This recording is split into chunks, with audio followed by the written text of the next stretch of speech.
예, 제가 결혼하기 전에 이제 20살부터 저는 대학을 고향을 떠나서 다녔기 때문에 꽤 오랜 시간 동안 집을 떠나 살았습니다. 그 고향을 떠나서 제 마음이 적적할 때마다 제가 꼭 찾는 음식이 있었는데요. 바로 짬뽕밥이었습니다. 짬뽕밥에 군만두를 먹으면 10,000원 정도 되는 돈으로 호사를 누리는 것처럼 그렇게 마음이 기뻤던 것 같습니다. 어느 날도 이렇게 짬뽕밥을 먹고 나오고 있는데 이제 문이 확 열리더니 어떤 건장한 남성이 저를 거의 스치듯이 이렇게 지나가는 것을 보았습니다. 깜짝 놀라서 돌아보니까 혼잣말을 하면서 걷는 모양새가 이 지적 장애가 있는 청년이었습니다. 청년이 들어서자마자 다시 문이 열리고 이 중년의 아주머니가 혹시라도 아들에게 무슨 일이 생길까 하여서 황급히 들어가는 모습이 제 눈에 보였습니다. 이 모자가 들어가는 모습을 지켜보고 다시 나가려고 문고리를 잡는데 이번에는 백발의 할아버지 할머니가 천천히 몸을 이끌며 들어오셨습니다. 저는 굉장히 예의가 바른 청년이기 때문에 문고리를 들어가실 때까지 다 잡고 이 들어가는 모습을 지켜보았습니다.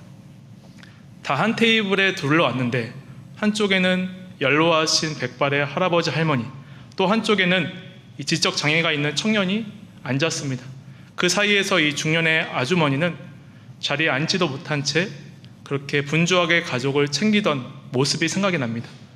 나이가 점점 들어갈수록 부모님은 늙어가시고 또 자녀들은 장성하면서 좋은 것을 주고 싶지만 인간적인 한계를 경험하는 것이 바로 우리의 삶입니다.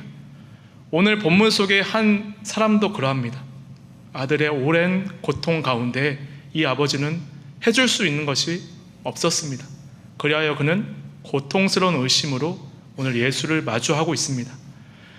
오늘 저는 예수께서 과연 어떠한 답을 주시는지를 살펴보려고 합니다. 본문의 결론은 분명한데요. 예수는 오늘 나의 믿음의 회복을 통하여서 우리의 자녀를 치유하시며 나아가 하나님 나라가 권능으로 임하시는 것을 보여주신다는 사실입니다.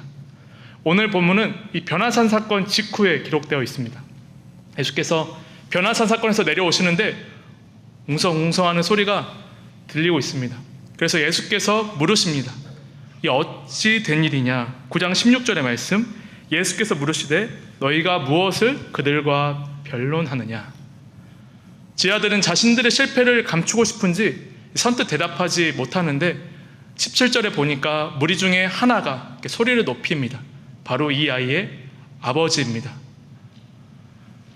이 아버지는 제자들에게 내 아들을 제발 좀 고쳐달라고 찾아왔는데 그들이 실패하였다라고 하는 이 말을 고백하고 있습니다.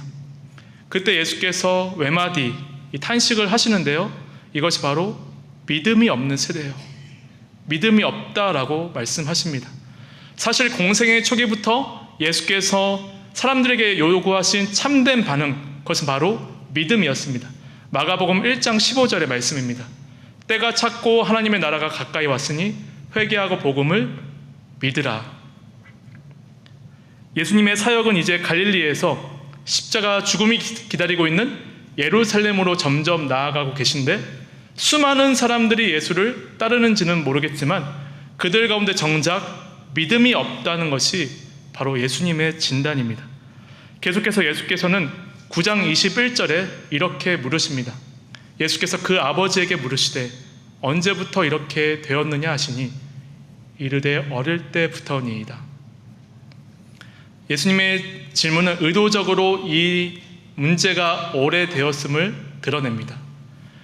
아버지는 어릴 적부터 이 가정이 겪어왔던 고통에 대해서 담담히 말하기 시작합니다. 귀신이 내 아들을 사로잡고 불과 물에 자주 던졌습니다. 불과 물이라는 단어에서 추측해 볼 수 있는 것은 지금 예수 앞에 있는 이 아들의 상태는 피부가 매끈한 것이 아니라 이 불에 그을린 화상 자국이 온몸에 있고 혹은 이 머리에도 화상 자국이 있어서 머리카락이 군데군데 빠진 곳이 있었는지도 모른다는 것입니다. 또 깊은 흉터나 상처들이 온몸에 가득하여서 3초 이상 그 아들을 바라볼 수 없는 처참한 몰골로 이 아들이 서 있습니다. 22절에 이 아버지는 귀신의 목적이 내 아들을 죽이려고 하는 것이라고, 이 아이가 지금 사지에 내몰려 있다라고 비참하게 대답합니다. 병행 본문인 누가복음 9장 38절은 이 아들이 바로 외아들이었다라고 기록합니다. 당시 문화에서 아들은 아버지의 모든 재산을 물려받고 가문을 이끌어갈 이 아버지의 유일한 소망이 아닙니까? 따라서 하나뿐인 외아들이 이러한 고통 가운데 있는 것은 아버지에게는 모든 것을 잃어버린 것이나 마찬가지였습니다. 아들을 고칠 수 있다면 아버지는 어디든지 찾아갔습니다. 돈을 싸들고 용한 사람 있다고 하면 가서 아들을 맡겼습니다. 잠시 혹은 며칠 동안 괜찮아지는지 모르다가 다시 증상이 반복되었습니다. 그러한 일들이 계속해서 벌어지면서 시간은 어느덧 오래 흘렀습니다. 결국 이 아버지는 무기력 가운데 오늘 예수 앞에 나온 것입니다. 따라서 그 아버지의 고백은 무엇입니까? 9장 22절의 말씀입니다. 그러나 무엇을 하실 수 있거든 우리를 불쌍히 여기사 도와주옵소서. 무엇을 하실 수 있거든 이라고 하는 이 조건이 달려 있습니다. 이것이 바로 예수 앞에 선 아버지의 태도이며 기대의 수준입니다. 아마 아버지의 심정은 이렇지 않았을까요? 다 해봤는데 안 되더라고요. 이 사람은 참 괜찮다고 해서 내 아이를 데리고 가봤는데 아무 효과가 없더라고요. 수많은 사람들이 내 아들에 대해서 조언과 해결책을 제시했습니다. 그런데 이 아들은 결국 제자리로 돌아올 뿐입니다. 당신의 제자들도 마찬가지고요. 누가 내 아들을 고칠 수 있겠습니까? 그러니 당신이 한번 해보세요. 하실 수 있거든 한번 내 아들 고쳐보시라고요. 이것이 아마 이 아버지의 심정이었을 것입니다. 저는 청소년 사역을 7년 했습니다. 한국에는 청소년 우울증이 상당히 심각합니다.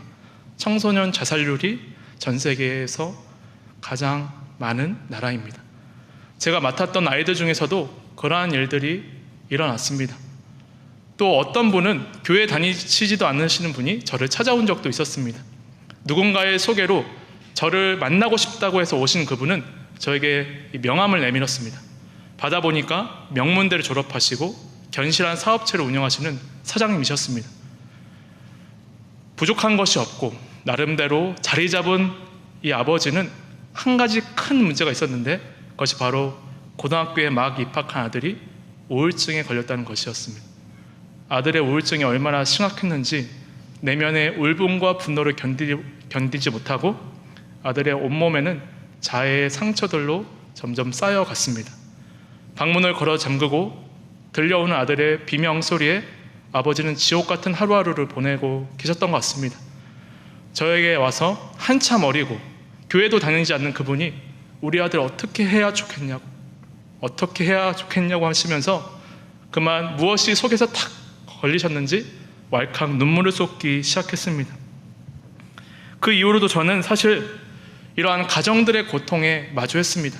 청소년 사역을 할 때뿐만 아니라 교구 사역을 맡아서도 마찬가지였습니다. 가정에 도무지 해결되지 않는 병환들, 또 경제적인 문제들, 그 고통들을 하나하나 교구 목사인 저 옆에서 꺼내 놓으시는데 사실 나이도 어리고 경험도 없는 저로서는 기도하겠다는 말 외에는 드릴 수 있는 말이 없었습니다. 그래서 저는 솔직히 말하면 오늘 이 아버지의 마음이 이해가 됩니다.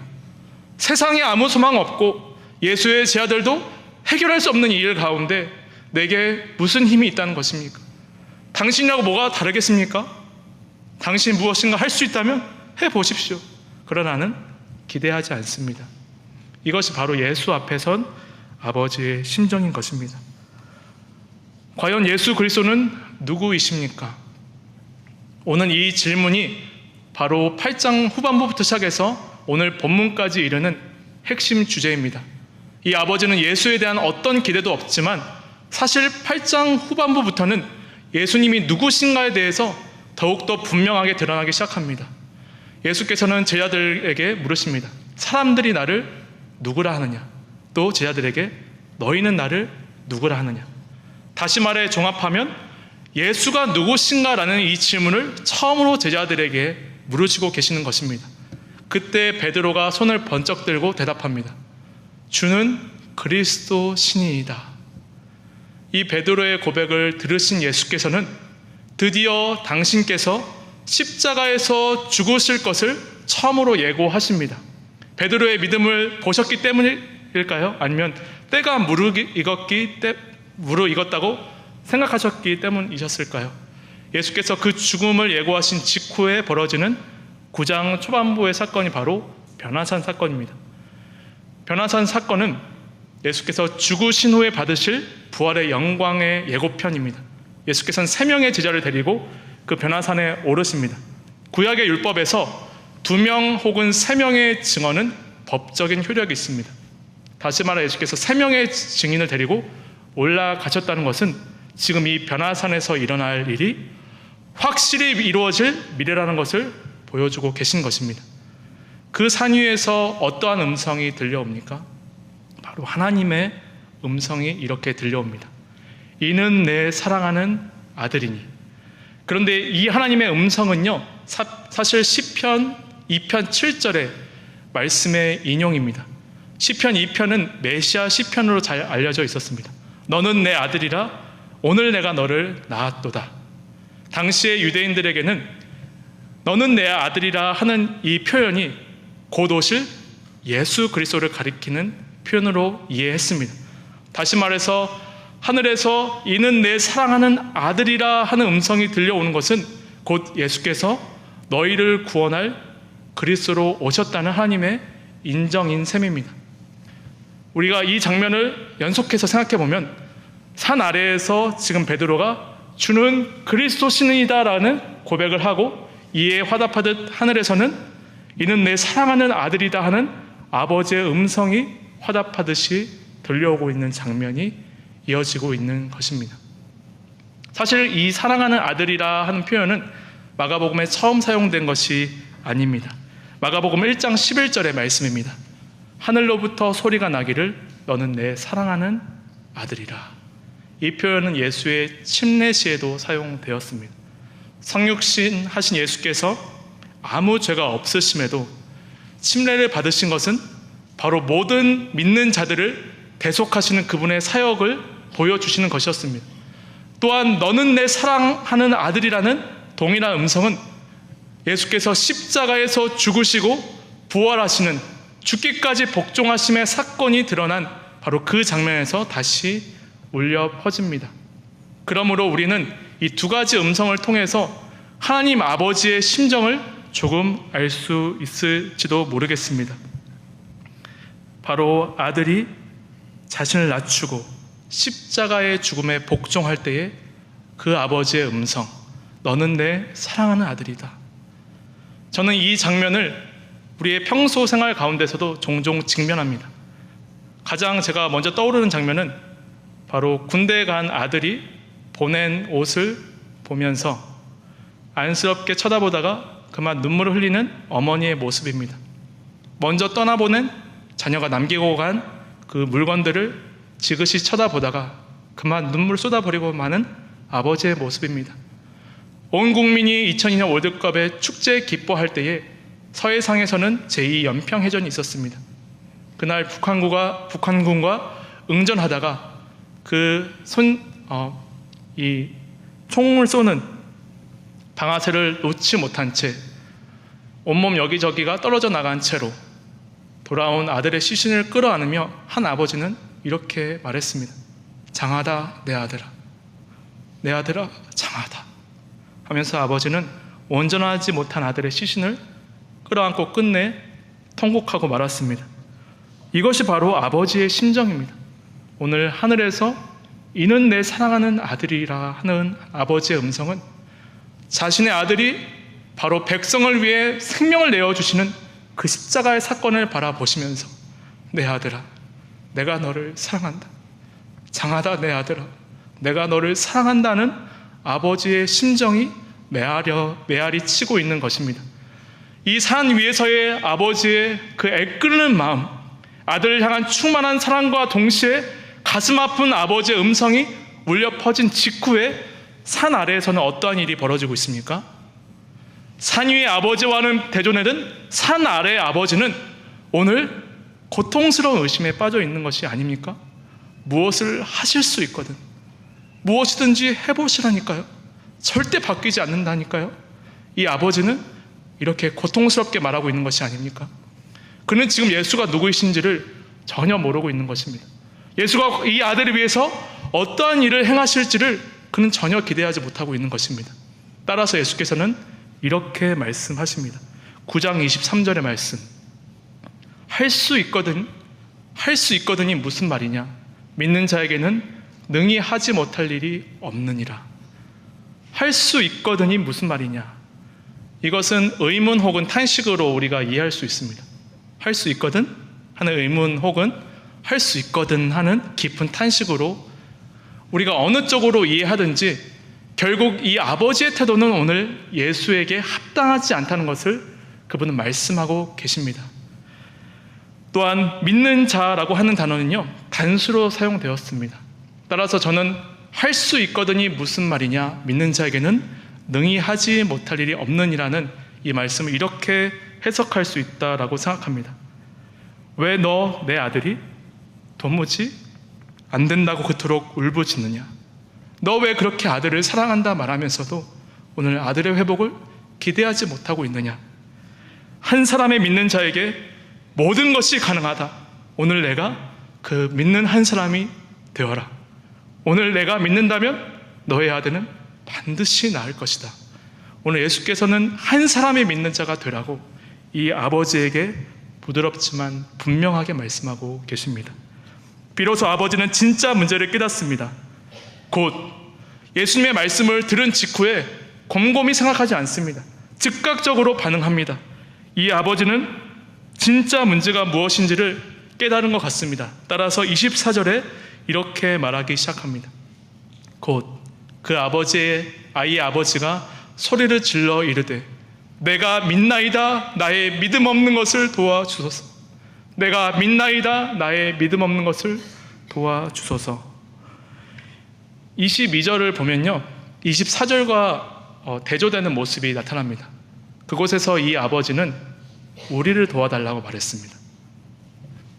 절대 해결되지 않는 내 아들의 문제, 그리고 그 오랜 문제를 끌어안으면서 다 상한 내 마음, 무엇을 하실 수 있거든 우리를 좀 도와달라고 아버지는 말했습니다. 근데 예수께서 할 수 있거든이 무슨 말이냐라는 그 말씀을 들으신 직후에 24절의 아버지의 말의 주어는 달라지기 시작합니다. 그것이 바로 나의 믿음 없는 것을 도와달라는 고백입니다. 우리를 도와주옵소서라고 했던 이 아버지의 말은 이제 나를 도와달라는, 나의 믿음 없는 것을 도와달라는 놀라운 고백으로 바뀌기 시작하는 것입니다. 어떤 사본에서는 이 아버지가 울면서 말했다고 기록합니다. 즉, 이 아버지는 통곡하면서 말하기 시작합니다. 나의 믿음 없는 것이 문제라고. 이 아이가 문제가 아니라 오늘 우리 가정의 문제가, 내가 믿음 없는 것이 문제라고 이 아버지는 통곡하기 시작합니다. 그 순간에 성경은 이 아버지를 가리켜 아이의 아버지라고 부릅니다. 오늘 본문을 유심히 보면요, 이 아버지를 가리키는 표현들이 달라지는 것을 볼 수가 있습니다. 17절을 보시면은 이렇게 기록되어 있는데요, 무리 중에 하나라고 기록되었습니다. 21절은 그의 아버지, 물론 그의도 이제 소유격입니다. 영어 성경 히스라고 쓰였고 헬라어에서도 소유격을 쓰였는데 대명사로 쓰여서 다소 피상적인 관계를 드러냅니다. 그런데 내가 믿나이다 나의 믿음 없는 것을 도와주소서 통곡하는 그 순간에는 아이의 아버지라고 말합니다. 아이라고 하는 표현을 우리는 관계 소유격으로 볼 수 있습니다. 다시 말해서 이 아버지가 드디어 이 아이의 책임 있는 양육자가 되었다. 하나님이 인정하시기를 드디어 내가 이 아이의 진정한 보호자가 되었다라고 성경은 기록하고 있는 것이 아닙니까? 바로 이러한 일들이 우리 가정 가운데서도, 우리 일상 가운데서도 일어날 때가 있습니다. 저는 이 아이의 아버지가 그리스도에 대한 믿음이 전혀 없던 사람이라고 생각하지 않습니다. 이 아버지는 한때는 기대했습니다. 예수의 소식을 듣고 아이를 데리고 즉각 달려올 정도로 예수에 대한 어떤 기대가 있었고, 또한 이 아이는 오늘 변할 것이라고 분명히 이 아버지는 생각했을 것입니다. 예수께서 한마디 하시자마자 바로 나의 믿음 없는 것을 도와달라고 말하는 것을 보면은 분명히 이 아버지에게는 어느 정도의 믿음은 있었습니다. 그러나 눈앞에서 예수의 제자들이 실패하는 것을 볼 때, 또 오랫동안 견뎌왔던 이 고통의 무게가 다시 한번 쓴뿌리가 되어서 아버지를 철저하게 무너뜨릴 때에 그는 예수 그리스도를 의심한 것입니다. 우리 역시 마찬가지입니다. 우리 가정의 문제를 해결할 분으로 믿었습니다. 하나님, 내 문제를 해결할 분으로 믿었습니다. 우리 자녀의 실패와 우리 자녀의 아픔을 해결해 줄 수 있다고 믿었습니다. 하나님, 근데 왜 응답하지 않으세요? 이렇게 오랜 세월이 지나가는데 저의 아이가 저렇게 문을 닫고 제 인생이 망했다라고, 제 인생이 끝났다라고 저렇게 울부짖고 있는데 당신은 왜 침묵하시느냐고요. 오랜 세월 앞에서 우리는 그렇게 믿음을 잃어버릴 때가 있지 않습니까? 바로 그 사람에게 오늘 주님이 찾아와서 말씀하시는 것입니다. 할 수 있거든이 무슨 말이냐? 할 수 있거든이 무슨 말이냐? 무엇을 그렇게 불안해하느냐? 무엇을 그렇게 슬퍼하느냐? 무엇 때문에 너는 그렇게 울고 있느냐? 내가 너의 아들을 위해서, 너의 딸을 위해서 내 생명을 바쳤다. 하물며 이 아이의 인생, 이 아이의 미래를 내가 책임지지 않겠느냐? 내가 이제 그들의 그리스도가 될 것이다. 내가 너를 구원한 것처럼 이 아이를 구원할 것이며 평생 그의 인생을 내가 붙들어 일으킬 것이다. 저는 오늘 우리 주님이 분명 이 자리에 드러낼 수는 없지만 속에서 울부짖고 있는 믿음의 부모님들에게 이와 같이 말씀하실 것이라고 믿습니다. 믿는 자에게는 능히 하지 못할 일이 없느니라. 저 원수의 목적은 무엇입니까? 우리의 자녀의 생명을 완전히 끊어놓는 것입니다. 말 못하고 못 듣는 이 귀신, 우리 자녀는 사실은 예수에 대해서 들어본 적도 없고 아마 생각해 본 적도 없을지도 모르겠습니다. 그런데 바로 그 자녀에게 오늘 예수께서 찾아오십니다. 이 귀신은요, 쫓겨가는 그 순간까지도 아이의 생명을 놓으려 하지 않았습니다. 심한 경련을 일으켰다고 표현되어 있는데 이 원어를 그대로 번역을 하자면은, 더 뉘앙스를 살리자면은 아이가 찢어질 정도로 망가뜨렸다라고 우리는 이해할 수 있습니다. 많은 사람들이 성경에 보니까 이렇게 말하고 있어요. 실제로 이 아이가 죽었다, 이 아이가 끝났다. 권사님 죄송한데요, 권사님 자녀가 회복될 것 같지 않아요. 집사님 죄송한데요, 집사님의 자녀 어떤 소망이 있는지 사실 제가 모르겠어요. 우리가 주변에서 듣게 되는 그런 가슴 아픈 생각들, 판단들을 들을 때에 우리의 마음이 무너져 내릴 때가 있습니다. 모두가 침묵하면서 이 아이가 죽었다라고 말하는데, 그런데 27절을 보면은 오직 한 분이 이 아이에게 다가가십니다. 예수께서 그 손을 잡아 일으키시니 이에 일어서니라. 모두가 이 아이가 끝났다라고 말하는데, 모두가 그 인생이 망했다라고 말하는데, 오늘 오직 한 분만이 아이에게 다가가 그 손을 잡아 일으키십니다. 바로 그분이 우리 구주 예수 그리스도이십니다. 그 손을 잡아 일으키는 순간 놀라운 역전이 일어납니다. 그 손을 잡아 일으키는 순간 다 죽었다고 생각했던 그 아이의 심장의 박동이 뛰면서 그 아이가 환한 미소와 함께 일어나기 시작합니다. 사실 이 장면은 이미 우리가 산 위에서 보았던 장면입니다. 산 위에서 십자가에서 죽으신 예수께서 부활하셔서 받으실 그 영광이 계시되었습니다. 다시 한번 예수께서 산 아래에 내려와 이 아이의 손을 잡고 일으키는 그 순간에 우리는 산 위에 있었던 그 영광이 바로 산 아래에 동일하게 재현되는 것을 보게 되는 것입니다. 동일한 장면을 우리는 나사로의 죽음 가운데서도 볼 수가 있습니다. 나사로의 누이였던 마르다는 주는 그리스도시요 살아계신 하나님의 아들이십니다라고 분명히 고백했습니다. 그러나 예수께서 정작 그 무덤 앞에 서서 무덤 문을 열라고 하실 때에는 그 마르다가 예수 앞을 가로막았습니다. 아마 팔을 벌리고 이렇게 말했을 것 같아요. 주님, 안 된다니까요. 다 끝났다니까요. 사흘이나 지났다니까요. 죽음의 냄새가 이렇게 나지 않으세요? 절대 살아날 수가 없다니까요. 이미 그 생명이 멈추었다니까요. 근데 그 순간 예수께서 하시는 말씀이 바로 요한복음 11장 40절의 말씀입니다. 내가 믿으면 하나님의 영광을 보리라 하지 아니하였느냐. 내가 믿으면 하나님의 영광을 보리라 하지 아니하였느냐? 오늘 우리에게 필요한 것은 무엇입니까? 오늘 우리가 이 예배 가운데 찾고 있는 것은 무엇입니까? 남들에게 말할 수 없지만 내 속을 다 무너뜨리고 있는 그 오랜 문제는 무엇입니까? 오늘 예수 그리스도 앞에 믿음으로 나아가시길 바랍니다. 우리는 도대체 무엇을 구하기 위하여 이 예배에 나온 것입니까? 바로 예수 그리스도께서 나를 살리시사 그 영원한 생명을 주실 것이라 믿기 때문에 우리는 이 자리에 나온 것이 아닙니까? 환난이나 공고가 결코 우리를 그리스도의 사랑에서 끊을 수가 없는 것입니다. 심지어 죽음이라 하더라도 사랑하는 아들, 사랑하는 가족을 먼저 떠나보냈다 할지라도 그것이 우리를 그리스도의 사랑에서 끊을 수가 없는 것입니다. 로마서에서 사도 바울은 다음과 같이 선포하였습니다. 로마서 8장 37절의 말씀. 그러나 이 모든 일에 우리를 사랑하시는 이로 말미암아 우리가 넉넉히 이기느니라. 오늘 이 자리에 도무지 해결되지 않는 오랜 문제로 실족한 분이 계십니까? 예배 드리러 나와서 밝은 인사를 하고 들어왔지만 앉아 이렇게 예배 드릴 때에는 산송장 같은 마음으로 아무 기대 없이 앉아있는 분이 계십니까? 오늘 나를 위해 죽으시고 부활하신 예수 그리스도를 다시 한번 붙드시기를 바랍니다. 나의 믿음 없음을 철저하게 회개하며 오늘 나에게 믿음을 찾으시는 그분께 나아가시길 바랍니다.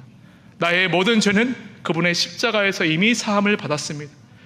그분은 우리를 위하여 다시 부활하셨을 뿐만 아니라 이제 우리를 새로운 피조물이 되게 하십니다. 이전 것은 지나갔으니 보라 새 것이 되었도다. 그분은 우리의 죽을 생명이 아니라 바로 영원한 생명을 위하여 다시 부활하셨습니다. 따라서 오늘 우리가 분명히 고백해야 할 단 한 가지 믿음, 그것은 예수께서 생명 되신다는 그 사실, 그분께서 우리의 영생이시요 우리의 참된 진리 되신다는 그 사실을 우리는 고백해야 합니다. 믿음으로 말미암아 우리는 다시 일어설 것입니다. 믿음으로 말미암아 우리는 다시 회복할 것입니다. 믿음으로 말미암아 우리는 다시 우리의 가정을 만나 그들과 함께 영원한 찬송을 올려드릴 것입니다. 다시는 눈물이 없고 다시는 사망이 없는 그 영원한 나라를 우리는 보게 될 것입니다. 우리가 반드시 기억해야 할 사실은 하나님의 영광은 결코 나의 문제, 우리의 가정의 문제, 또 우리 공동체의 문제와 외따로 떨어져 있지 않다는 사실입니다. 우리는 흔히 하나님의 영광이라고 하는 것은 너무나 위대한 것이어서 우리의 작은 문제와는 아무 관계없는 것처럼 생각할 때가 있습니다.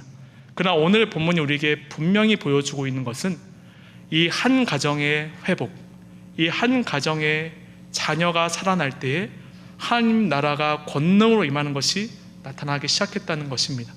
이미 9장 1절에서 예수께서는 다음과 같이 예고하셨습니다. 너희 중에 죽기 전에 하나님의 나라가 권능으로 임하는 것을 볼 자들도 있느니라. 이 말씀은 변화산 위에 놀라운 영광을 가리키는 말씀이기도 하지만 동시에 산 아래에서 이제 다 죽어가는 아들이 살아나기 시작할 때에 그 아버지가 예수 앞에 통곡하며 나의 믿음 없음을 도와달라고 말하는 이 한 가정의 회복을 통해서 나타나는 하나님의 나라를 상징하는 것이기도 합니다. 따라서 오늘 저와 여러분의 문제라고 하는 것은 하나님의 나라가 권능으로 임하는 중차대한 문제입니다. 하나님은 결코 우리의 문제를 작게 여기지 않으십니다. 우리 가정의 문제를 작은 것이라 여기지 않으십니다. 오히려 바로 그 문제가 해결되는 현장을 통해서 하나님 나라가 권능으로 임하는 것이 나타나기 시작하는 것입니다. 우리 가운데 그러한 분들이 계십니다. 새벽 기도에 나와서 아무에게도 말할 수 없는 그 탄식 가운데 눈물로 기도하는 분들, 혹은 불 꺼진 본당에 나와서 가슴을 치며 오랫동안 씨름하고 있는 그 문제가 해결되지 않음에 통곡하는 분들, 혹은 그조차 할 수 없어서 조용히 골방의 문을 잠그고 들어가서 기도도 하지 못한 채 오랫동안 엎드려 있는 분들이 계시지 않습니까? 그러나 오늘 우리가 기뻐할 수 있는 것은 예수께서 바로 그 자리에 찾아와 손을 내미신다는 사실입니다. 또한 그 문제가 해결됨으로써 하나님의 나라가 권능으로 임하는 것을 우리는 보게 되는 것입니다. 저는 우리 셀과 초원 모임에 이와 같은 놀라운 하나님의 나라가 임하시기를 간절히 바랍니다. 저는 종종 초원 모임에 초대를 받습니다. 그래서 성도님들이 저를 어디까지 살찌게 하시려고 하시는지 그렇게 먹을 것을 계속해서 권하시는 그런 자리에 설 때가 있습니다. 근데 제가 참 그 자리가 너무 기쁜 것은 한 분씩 돌아가면서 나에게 어떠한 하나님의 역사가 일어나시는지를 말씀하시는데 참 해결될 것 같지 않은 문제가 해결되고, 정말 육신의 병마와 싸우면서 다 죽어왔던 육체가 소생하기 시작하고, 또 오래 잃었던 신앙이 회복하는 그 말씀을 나누시면서 저는 그분들의 눈에 하나님의 나라가 권능을 임하는 것을 볼 때가 있습니다. 선교지에서도 마찬가지입니다. 몇 년 만에 돌아간 선교지에서 그렇게 선교지의 영혼들이 간구하던 기도의 제목들을 들으면서도 이루어지지 않을 거야 라고 생각했던 그 일들이 몇 년 만에 찾아가 이루어져 가는 것을 보면서 내가 참 믿음 없는 사람이었다라고 그렇게 눈물 가득한 미소를 지으면서 그분들이 간증하실 때에 저는 그분들의 눈에 비친 하나님의 나라의 서광을 발견할 때가 있습니다. 오늘 말씀을 마치고자 합니다. 오래된 자녀의 문제로 실족한 한 아버지가 오늘 예수 앞에 고통스러운 의심을 하며 서 있었습니다. 그때 예수께서 할 수 있거든이 무슨 말이냐 말씀하시고 이 아버지는 나의 믿음 없음을 도와달라고 통곡하기 시작합니다. 사실 예수께서 이미 산 위에서 보여주셨던 그 영광이 오늘 이 아들에게 임하기 시작할 때에 하나님의 나라 권능으로 임하는 것이 한 가정의 치유를 통하여 베풀어지기 시작합니다. 저는 이러한 역사가 우리 토렌스 좋은교회 모든 가정에 일어나기를 간절히 원합니다. 저와 성도님들의 인생 가운데 바로 이러한 하나님 나라가 권능으로 임하기를 간절히 바랍니다. 다시 한번 예수 그리스도의 생명을 믿음으로, 다시 한번 그분의 복음을 붙드심으로 승리하며 영원히 하나님을 찬송하는 모든 성도님들 되시기를 주님의 이름으로 축복합니다. 아멘.